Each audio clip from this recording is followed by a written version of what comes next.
GST ఏదైతే ఇప్పుడు అంతా చర్చించుకుంటున్నటువంటి జిఎస్టి మన రాష్ట్రానికి ఈ నెల కూడా 4% హైక్ వచ్చింది. మనం మంచిని మంచిగానే చెప్పుకుంటాం, చెడుని చెడుగానే చెప్పుకుంటాం.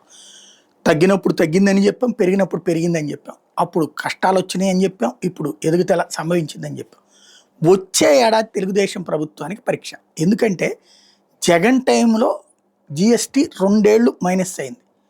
అది ఎప్పుడు అంటే కరోనా టైంలో. ఎందుకని?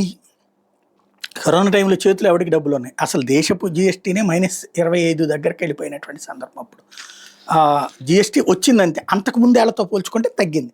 ఫైనల్గా జిఎస్టీ ఆ టైంలో తగ్గిన తర్వాత మొదటి ఏడాది జిఎస్టీ అద్భుతంగా పెరుగుదల జగన్ వచ్చాక. ఆ తర్వాత 2 ఏళ్ళు కరోనా టైంలో అంతకుముందు ఏడుతో పోల్చుకుంటే తగ్గినటువంటి, జగన్ వచ్చిన ఏడాదితోనే పోల్చుకుంటే తగ్గింది. అంతకుముందు తెలుగుదేశం ప్రభుత్వం ఏడాదితో పోల్చుకుంటే జగన్ వచ్చిన ఏడాది పెరిగింది. ఆ తర్వాత కరోనా టైంలో 2 ఏళ్ళు తగ్గింది. ఆ తర్వాతన 2 ఏళ్ళు కూడా జిఎస్టీ పెరుగుదలే తప్పించి తరుగుదల ఏనాడు నమోదు చేయలేదు, మైనస్ అస్సలు నమోదు చేయలేదు.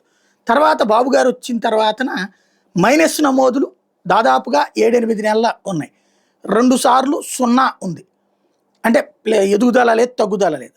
ఆ తర్వాత వచ్చేటప్పటికి దాదాపుగా 5 నెలలు హైప్ ఉంది, ఎదుగుదల ఉంది. క్రిందటి నెల అయితే +21 ఉంది, ఈ నెల +4 ఉంది. ఓవరాల్గా మళ్ళీ గాడిన పడింది అన్నటువంటిది మననే మాట్లాడుకున్నాం. అయితే వచ్చే ఏడాది పరీక్ష ఎందుకన్నానంటే, క్రిందట అంతకు ముందు ఏడాది జగన్ ఉన్నప్పుడు వచ్చిన జిఎస్టీతో పోల్చుకుంటే క్రిందటి ఏడాది బాబు వచ్చాక తగ్గింది. ఆ తగ్గిన దాని మీద ఇప్పుడు పెరిగింది.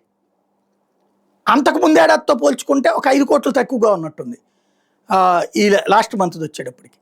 నెక్స్ట్ ఇయర్ ఇప్పుడు ఈ జిఎస్టీ మీద ఎక్కువ రావాలి, అప్పుడు సస్టైనబుల్ గ్రోత్ అన్నటువంటిది అవుతుంది.